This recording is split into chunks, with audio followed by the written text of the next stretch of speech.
Do you want to know how to allow Facebook access to your camera and microphone? In this video, I'll go through the step-by-step process of allowing Facebook permissions so you can stay connected with those closest to you. Just make sure to watch this video until the very end to understand the tutorial properly. To get started, open up the Settings app on your iPhone. And then scroll down until you see Privacy and Security. Once you find it, tap on it. And then tap where it says Microphone.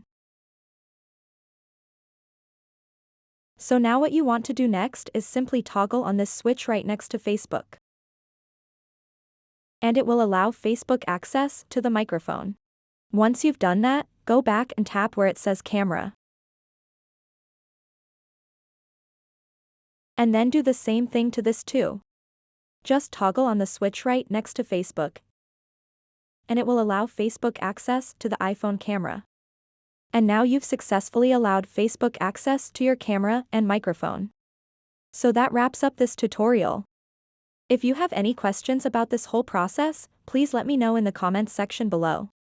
And if this video helped you out, please give it a big thumbs up and subscribe to this channel for more tutorial videos like this one. Thank you so much for watching and have a good day.